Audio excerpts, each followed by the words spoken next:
എനിക്കൊരു കാര്യം പറയാനുണ്ടായിരുന്നു. അതാണ് ഞാൻ ഏറ്റവും വന്നത്. ഇന്ന് എണീറ്റു. ഇന്ന് ഏകാദശിയാണല്ലോ അല്ലേ? ഏകാദശി ഒരെണ്ണം കഴിഞ്ഞു. ഇതിപ്പോൾ ഇവിടെ എന്താണ് വിഷ്ണുവിൻ്റെ അങ്ങനെ എന്താണ്ട്. എന്നാലും ഞാൻ കുളിച്ചാണ് ഭക്ഷണം കഴിച്ചത്. ഭക്ഷണം എന്ന് പറഞ്ഞാൽ നമ്മുടെ റേഷനരി കഞ്ഞി, അതിലങ്ങനെ പൊരിഞ്ചാത്തൻ അങ്ങനെയായിട്ട് ഒരു 10-12 പ്രാവശ്യമൊക്കെ കഴുകിയിട്ടൊക്കെ ഇട്ട് കഞ്ഞിയൊക്കെ വെച്ചു.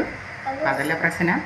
ഇന്ന് റേഷൻ കടയ്ക്ക് പോകാമെന്ന് പറഞ്ഞിട്ടിരിക്കുകയായിരുന്നു. ഇപ്പോൾ രണ്ടാമത്തെ മകൾ പറഞ്ഞു റേഷൻ കട കാലത്ത് 7 മണി തൊട്ടിട്ട് 10-11 മണി വരെ റേഷൻ കടയുള്ളൂ എന്ന് പറഞ്ഞു. പക്ഷേ റേഷൻ കടയ്ക്ക് ഈ 10 മണിക്കും 11 മണിക്കൊന്നും എന്നെ കൊണ്ട് പോകാൻ പറ്റില്ല. കാരണം എന്ന് പറഞ്ഞിട്ടുണ്ടെങ്കിൽ രാത്രി കട എണീറ്റിട്ട് 7 മണിക്കാണ് എണീക്കുക. വയ്യാണ്ടാവും മനുഷ്യന്. അത് കഴിഞ്ഞ് പറഞ്ഞാൽ കുളിക്കൽ അലക്കലും ഒക്കെ ആകുമ്പോൾ എങ്ങനെ പോയാലും 10-11 മണിയൊക്കെ ആകും. അത് കഴിഞ്ഞ് പറഞ്ഞാൽ വീണ്ടും ഇന്നത്തേക്ക് രാത്രിക്കുള്ള പരിപാടിയാവും. അപ്പം അതിൻ്റെ പിന്നാലെ നിൽക്കണം. അപ്പോൾ ഈ 11 മണിക്കൊക്കെ കട കൂട്ടിക്കഴിഞ്ഞാൽ എങ്ങനെ പോകും?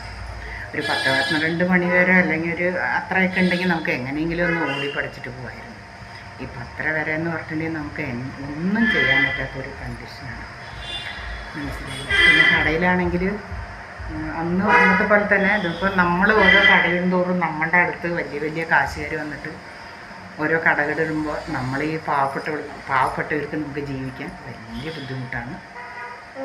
അത് വലിയൊരു വിഷയമായിട്ട് വരികയാണ്. പിന്നെ പഴയടെ തന്നെ ജോലിക്ക് പോകണമെന്ന് പറഞ്ഞിട്ടുണ്ടെങ്കിൽ ഇപ്പോൾ അവിടെ എത്ര നമ്മൾ ഒരു മാസം ഫുള്ള് ജോലി എടുത്താലും 11,900 10,900 ഇതൊക്കെയാണ് നമുക്ക് കിട്ടുന്നുള്ളൂ. ഇതൊന്നും മേലെ അങ്ങോട്ട് പോകണേ ഇല്ല.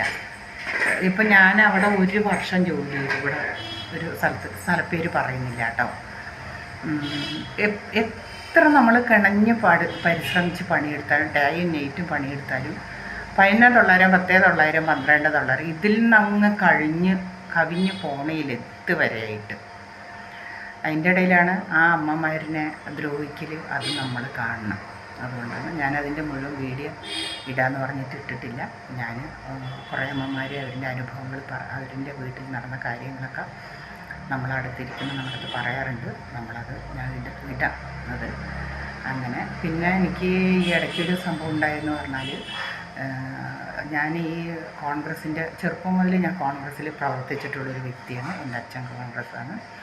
ഞങ്ങൾ പാരമ്പര്യമായിട്ട് കോൺഗ്രസ്സുകാരാണ്. അപ്പോൾ 15-ാം വാർഡിൽ ആണുങ്ങൾ നിന്ന കാരണം നമ്മളെ വിളിച്ചില്ല, നമ്മൾ പോയില്ല.